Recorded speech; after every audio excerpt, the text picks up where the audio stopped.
우리가 자주 겪는 여러 통증이나 증상들에 대해 알아보고 잘못 알고 있는 상식들을 바로잡아 통증을 개선하거나 건강을 지킬 수 있는 여러 방법들을 책에서 가져왔다. 아무래도 쉽게 할 수 없는 운동이나 손쉽게 할 수 없는 여러 방법들은 일회성에 그치기 마련이다. 그러나 제시하는 방법들은 쉽게 할 수 있으니 영상 끝까지 보시고 건강하시길 바라봅니다.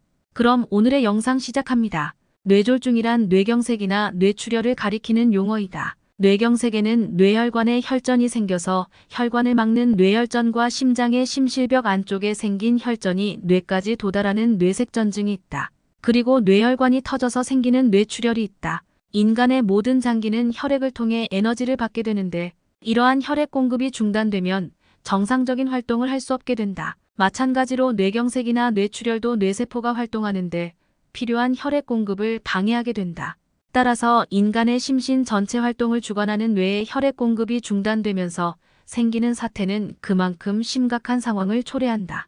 혈액 공급을 받지 못하게 된 뇌는 괴사되기 시작하는데 비록 목숨을 건진다고 해도 마비나 언어장애, 치매와 같은 후유증이 남게 된다. 뇌졸중, 뇌의 질병으로 인식하는 사람들이 많다. 그러나 필자는 뇌졸중의 원인을 하체의 약화에서 찾는다. 원래 인간의 혈액량은 변함없이 거의 일정하게 유지되면서 몸 전체를 순환한다. 이렇듯 혈액의 양이 똑같은데도 불구하고 뇌혈관이 터져 혈액이 흘러넘치는 것은 갈 곳이 없어진 혈액이 뇌에까지 도달했기 때문에 생기는 현상이다. 인간은 나이가 들면 근육이 점점 쇠퇴하게 된다. 이러한 근육 속에는 혈액의 통로가 되는 수많은 모세혈관이 존재하는데 특별히 근력 저하가 현저하게 나타나는 부분이 하체이다. 몸 전체 근육의 70%는 하체에 집중되어 있으므로 나이가 들면서 다리와 허리가 약해졌다고 하는 것은 혈액이 지나다니는 통로도 적어졌다는 것을 의미한다. 노화로 인해 하체 근육이 적어지고 모세혈관이 줄어들게 되면서 하체로 향해야 할 혈액이 갈 곳을 잃고 정체하는 것이다. 그리고 정체되는 혈액이 마침내 뇌에까지 도달해 넘쳐나면 이것이 뇌출혈이 된다. 뇌졸중을 예방하기 위해서는 하체 근육을 단련하고 모세혈관을 발달시키는 것이 효과적이다. 간이 단식을 통해 체중을 줄이면 다리와 허리의 통증을 없애면서 하체 단련을 위한 운동을 할 수 있게 될 것이다. 우울증은 나른함, 의욕상실과 같은 정신적인 것에서부터 두통이나 어깨의 결림, 동계 숨가쁨과 같은 신체적인 증상까지 다양한 형태로 나타난다. 정신적인 증상이 먼저 나타나는 사람이 있는가 하면 신체적인 증상부터 나타나는 사람도 있으며 양쪽이 한꺼번에 나타나는 사람도 있다. 우울증은 마음에 든 감기라고 표현하곤 하는데 몸에 오는 감기가 비를 맞거나 추운 계절이 되었을 때 쉽게 걸리는 것과 마찬가지로 우울증 역시 냉증에 악영향이 미친 결과로 생긴 질병이기 때문이다. 우울증과 냉증의 인과관계를 나타내는 것에 계절 우울증이 있다. 계절 우울증은 기온이 내려가기 시작하는 11월경부터 증상이 나타나기 시작해 추위가 심해지는 1월부터 2월에 증상이 가장 악화된다. 그러나 기후가 온화해지는 4월경부터 회복의 조짐을 보이고 한여름이 되면 증상이 완전히 가라앉는다. 필자의 병원에 오는 우울증 환자들은 모두 저체온이라는 공통적인 증상을 가지고 있다. 이상적인 체온은 36.5도씨대인데 이들의 대부분은 35도씨대이다. 항상 몸이 차가워져 있는 것이다. 예전에 필자에게 진단을 받았던 한 30대 여성도 그러했다. 그녀는 이미 정신과에서 통원 치료를 하면서 약을 처방받아 우울증 특유의 절망감은 치유됐지만 아무래도 머리가 개운하지 않고 하루 종일 멍한 상태로 보내고 있다고 했다. 걱정하시는 부모님과 함께 필자의 클리닉을 찾아왔었는데 체온을 측정해 보았더니 35.6도씨가 나왔었다. 그래서 체온을 상승시키기 위해 아침에는 30분 정도 산책할 것을 권하고 하루에 5에서 6잔의 생강홍차를 마시도록 했다. 또한 몸을 차게 하는 청량음료나 생과일 섭취를 피하고 따뜻한 기운이 강한 음식이나 근체류 등 온열 효과가 높은 식품을 섭취하도록 지도했다. 3개월 후 말끔히 회복된 그녀의 체온은 36.3도씨까지 상승되어 있었다. 만일 그녀가 우울증에 걸리기 전 간이 단식을 실천했더라면 우울증 증상을 피할 수 있었을지 모른다. 간이 단식을 계속하면 몸속에 있는 각각의 장기들이 활발하게 움직이기 시작하고 체온도 상승하기 때문이다. 우울증 환자에게는 힘내세요 하고 위로하는 말이 도움이 안 된다고들 한다. 힘을 내지 않더라도 할 수 있고 체온 상승 효과가 높은 간이 단식이 우울증의 특효약일지도 모른다. 생강의 효능은 실로 많고도 다양하다. 한방약의 70% 이상의 생강이 사용되고 있는 것이 그 증거이다. 생강의 효능은 서양에서도 예부터 알려져 있다. 14세기 영국에서 패스트병이 크게 유행했을 때 생강을 섭취하고 있던 사람의 사망률이 낮았다는 기록도 있다.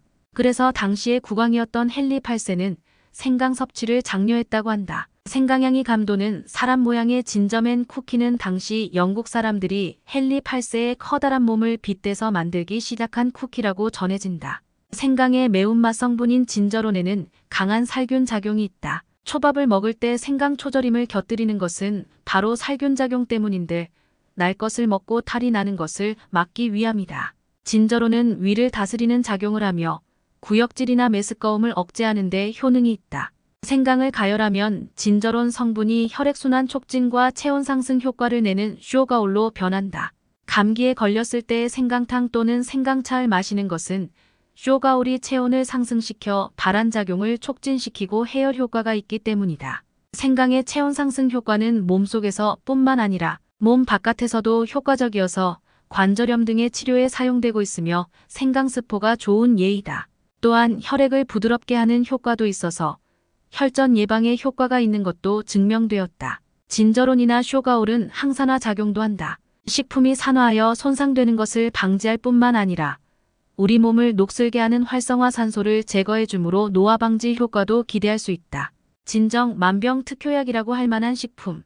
그것이 바로 생강이다. 건강하려면 배가 부를 때까지 먹지 말고 약간 모자르다 싶을 때까지만 먹으라는 이야기가 있다.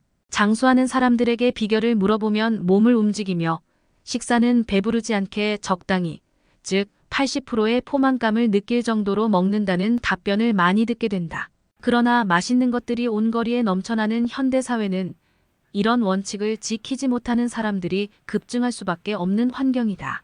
많은 사람들이 자주 먹는 패스트푸드나 외식 메뉴 등은 과식을 조장할 뿐더러 씹는 느낌이 좋고 소화 흡수가 빠르지만 필요한 영양소는 부족하므로 많이 먹어도 먹은 느낌이 들지 않고 먹어도 금세 배가 고파진다. 이런 일상적인 과식 때문에 얼마만큼 먹어야 배가 부른지 모르고 당연히 적당한 포만감이 어느 정도인지 모르는 사람도 많게 된 것이다. 사람의 몸은 혈액이 운반하는 열이나 영양분에 의해서 작동하게 된다. 배불리 식사를 한 다음에 잠이 오는 것은 위를 풀가동시키며 뇌로 순환되어야 할 혈액이 위로 몰리기 때문이다. 만약 일상적인 과식이 계속되면 위장에만 혈액이 집중되어 뇌를 포함한 다른 장기는 만성적인 혈액 부족 상태가 되고 만다. 위장은 과로 상태에 빠지고 다른 장기는 충분히 작동하지 못하고 기능이 저하된다. 이처럼 과식은 질병을 일으키는 원인이라고 할 수 있다. 과식에 관한 이야기에 덧붙여 식사에 관한 우리의 상식이 얼마나 비상식적인지에 관한 이야기를 해볼까 한다. 먼저 식사 횟수에 관해 살펴보자. 많은 사람들이 새끼 식사를 정확하게 먹는 것이 좋다고 여기는데 사실은 이것 자체가 이미 과식이라고 할 수 있다. 저녁을 많이 먹고 수면을 취한 다음 아침에 눈을 떴을 때는 위장도 아직 잠에서 덜 깬 상태인데 이때 음식물을 넣는 것은 위장을 무리하게 가동시키는 것과 같다. 간이 단식이야말로 인간의 생리에 맞는 식생활 방법이라고 할 수 있다. 또한 생야채를 먹으면 비타민을 풍부하게 섭취할 수 있다고 하는데 이 역시 의문이다. 생야채는 몸을 차게 하고 신진대사를 저하시키는 작용을 하기 때문이다. 노인이나 환자에게 기운을 회복해야 한다며 우유, 육류, 달걀 등의 고영양가 식품을 섭취하게 하는 것도 좋지 않다. 이러한 음식은 기운이 있어야만 먹을 수 있는 것으로 기운이 없는 사람에게는 부담만 줄 뿐이다. 수족 냉증은 보통 낮에는 신경이 쓰이지 않다가 잠을 자려고 눕게 되면 깜짝 놀랄 정도로 차갑게 느껴지는 특징이 있다. 냉증이 심하면 시리거나 춥다고 느끼는 정도를 뛰어넘어 통증이 생기는 정도가 되는데 전기요 등을 사용해도 좀처럼 따뜻해지지 않아 수면 부족으로 이어지는 경우도 많다. 수족 냉증 때문에 불면증이 되건 불면증 때문에 몸의 균형이 깨져 수족 냉증이 되건 간에 잠을 못 자면 체력이 저하된다. 그리고 충분히 잠을 자지 못하는 상태는 면역력 저하로 이어지게 된다. 수족 냉증을 없애기 위해서는 수욕이나 족욕을 권한다. 냉증이 있는 사람은 목욕을 하더라도 욕조에서 나오면 다시 손발이 차가워지기 때문에 자기 전에 한 번 더 손발만을 따뜻하게 하는 것이다. 세숫대야에 약간 뜨거운 물을 받아서 양손목에서 손끝 또는 양발목에서 발끝을 5에서 10분 정도 담근다. 이때 천연염을 조금 뜨거운 물에 넣으면 보온 효과를 높일 수 있다. 수족 냉증은 체질적이나 생활습관 때문에 생기는데 스트레스나 긴장에 의한 혈관 수축도 원인이 된다. 많은 사람들 앞에 나서야 할 때나 발표회 등과 같은 자리에서 긴장을 하면 평상시 냉증이 아닌 사람의 경우도 손발이 차가워진다. 따라서 수욕이나 족욕을 할 때는 실내 조명을 조금 낮추고 좋아하는 음악을 듣도록 하자 릴렉스 효과가 커져 긴장도 풀어지고 숙면을 취할 수 있도록 해준다. 물이 미지근해지기 전에 마치고 끝난 후에는 장갑이나 양말로 열을 보호하도록 한다. 수욕을 할 때는 세안도 함께 하는 것을 권한다. 뜨거운 물에 양손을 담그고 세숫대야에서 올라오는 수증기에 얼굴을 대기만 하면 된다.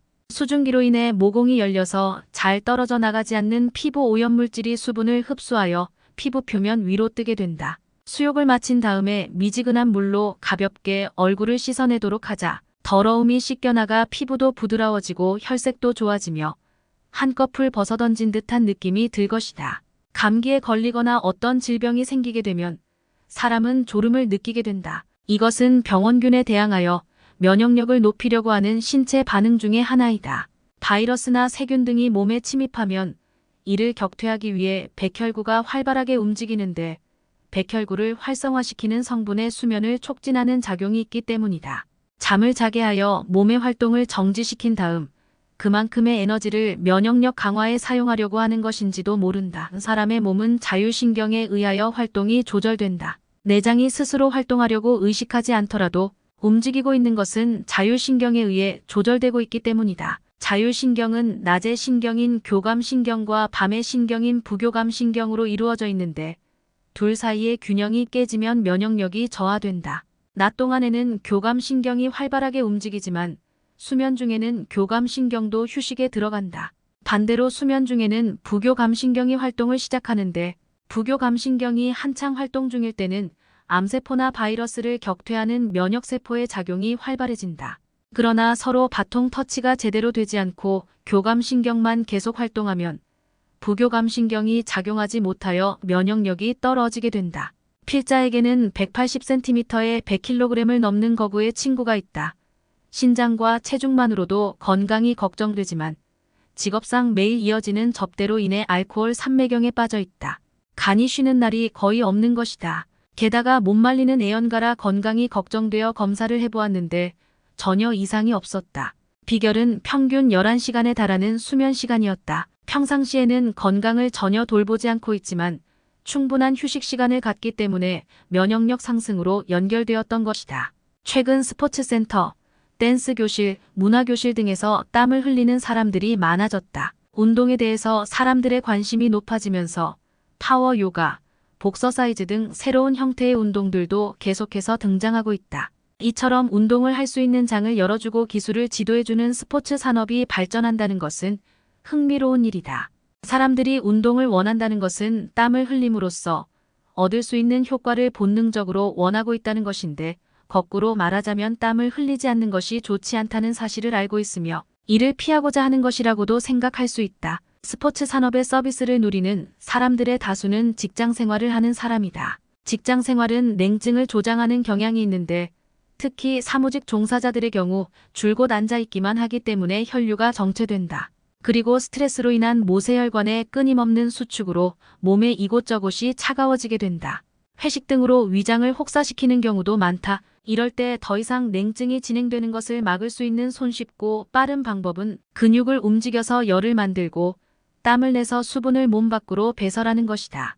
운동은 스트레스를 해소하는 특효약이다. 땀을 흘리고 체내에 불필요한 수분을 배설하면 몸을 차게 만드는 수분이 줄어들게 되므로 계속해서 체온을 높일 수 있다. 뿐만 아니라 체온이 상승되면 장기는 물론 백혈구 등의 면역 시스템도 활발해지므로 건강한 몸을 만들 수 있다. 이러한 몸의 변화는 정신적인 면에도 영향을 준다. 스트레스가 몸을 해치는 원인인 것처럼 마음이 차가워지면 몸도 차가워지고 몸이 차가워지면 마음도 차가워진다. 반대로 어느 한쪽이 따뜻해지면 다른 한쪽의 냉증도 완화되는 것이다. 운동으로 몸이 따뜻해진다는 것은 마음의 냉증도 동시에 제거된다는 것을 말한다. 술을 통해 마음의 병을 해결하려고 하기보다 몸을 마음껏 움직여서 스트레스를 해소하는 편이 훨씬 효과적일 것이다. 걷기로 면역력을 상승시킨다. 간단하면서도 효과적인 운동으로서 걷기에 견줄 만한 것은 아마 없을 것이다. 걷기는 열을 만들어내는 근육의 70% 이상이 모여있는 하체를 움직이게 하며 체열 상승 효과를 높이고 나아가 면역 시스템을 효과적으로 작용하게 한다. 그리고 계절마다 모습을 바꾸는 나무와 꽃을 감상할 수도 있고 상점의 세일이나 거리의 사사로운 변화들을 느끼면서 걸을 수도 있어 기분 전환하는데 안성맞춤이다. 걷기는 누구와 경쟁해야 하는 것이 아니며 꼭 몇만 보를 걸어야 한다는 식의 과제물도 아니다. 비가 오는 날이나 피곤한 날에는 쉬어도 되고 기분이 좋을 때는 평소보다 많이 걸으면 된다. 약간 빠른 걸음으로 걷는 것이 좋지만 대체적으로 160에서 자신의 나이를 뺀 맥박수를 운동 기준으로 삼도록 하자. 맥박이 자신이 계산한 맥박수 이하로 안정되어 있으면 사고가 생길 염려는 없다. 한 발로 서는 운동으로 하반신을 강화한다. 다리와 허리가 쇠약하면 몸 전체에 악영향을 미친다. 외출 중에 넘어지거나 익숙한 자신의 집계단에서 넘어지고 욕조에서 나오다가 다리를 부딪혀 넘어지는 일이 생기면 컨디션이 좋지 않은 탓으로 돌리기 쉽다. 물론 어쩌다 생기는 일일 수도 있지만 혹시라도 이런 일이 자주 생긴다면 그것은 다리와 허리가 약해져 있기 때문이다. 다리와 허리가 약해지면 하체 근육 활동이 악화되고 혈액을 몸 전체로 보내는 펌프 작용이 불완전해져서 몸 전체의 혈액순환 장애가 유발된다. 또한 허리와 다리가 약해지면 눈의 이상으로 이어지게 되며 이외에도 인체 곳곳에 그 영향이 파급되므로 빨리 손을 써야 한다.